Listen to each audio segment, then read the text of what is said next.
is unacceptable. And Waziri Aden Duale joins us this evening as part of the extended coverage, which also touches on his health docket. Many questions later on the bench with Jeff Koinange. Waziri, thanks for your time. Thank you. What do you know about the claim by the president that there is a plan by opposition leaders to overthrow the government? Number one, let me make it very clear that what the president said today in Kilimani is in accordance with Article 131 of the Constitution, that he was sworn in when he took over as the 5th President of the Republic of Kenya. What does that article say? And that article is not shared. It's only for the President. It says 3 things. He must protect the sovereignty of the nation. He is a custodian of peace and stability of the nation. He must protect the Constitution and the rule of law. What happened in the last 3-4 weeks is anarchy, looting, rape, and those 3 items have no place in the Constitution. The Constitution also says very clearly that Kenya is a democratic state, that change of government happens through elections. Okay. And I can't imagine, you know, what Deputy Rigathi is speaking from both sides of his mouth.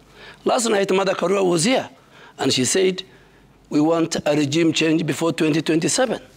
The same Mother Karua, many years ago, talked about the 1969 oath, the Kikuyu oath taking in Gatundu at the late Mzee Kenyatta's homestead, where they said the presidency should not leave the mountain.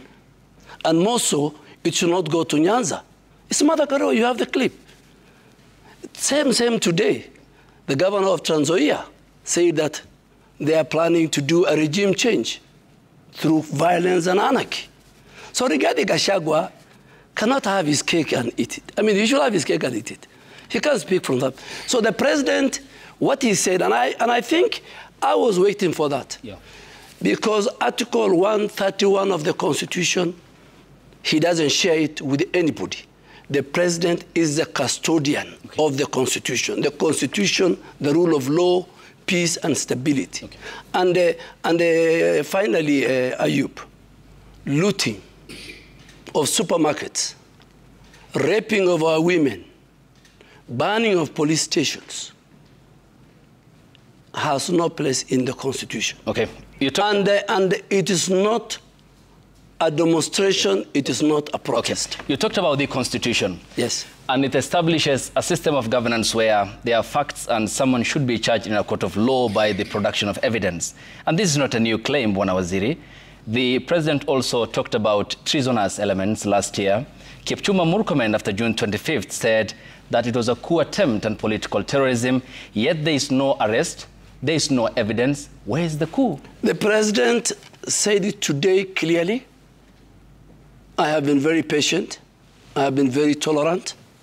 But where it has reached, the peace and the stability of our nation, the life and the property of the people of Kenya is at stake, and enough is enough. So going forward, and I'm sure Ayub, a member of parliament, a journalist of one of your radio stations, and Ayub, I think you have covered the northern part of Kenya.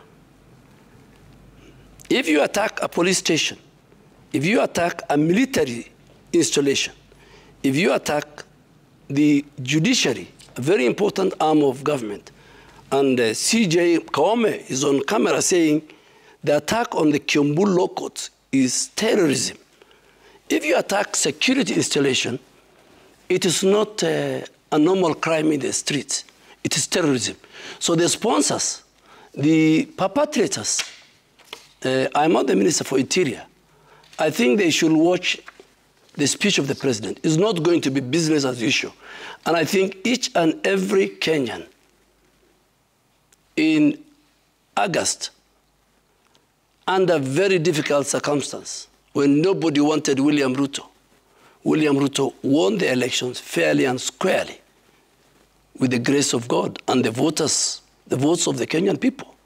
If you want to seize power Okay. You can only seize power through a democratic election. So there's no space. I know my good friend, I worked with him, the former deputy president. He's a very bitter man. And he should not, if the destruction has taken place, the rest of the country was very peaceful. Unfortunately, I worked with the President Kibaki, with the President Uhuru, and now with the President Ruto. Unfortunately, the destruction took place in the region that he comes from. That is very unfair on the people of Mount Kenya. If it is about the representation in government, I sit in cabinet. 8 members of the cabinet, including the deputy president, sit in that cabinet from central Kenya. When the whole of northeastern, I'm the only one. When the whole of Nyanza, there are only 2 ministers. When the whole of coast, there are only 2 ministers. Thank you. Waziri, we'll get But just to wrap it up, yes. What the president said today is the solemn duty, the sacred oath, he took it.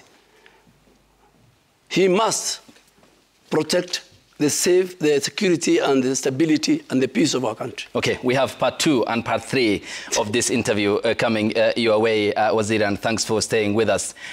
The Interreligious Council is calling for the urgent establishment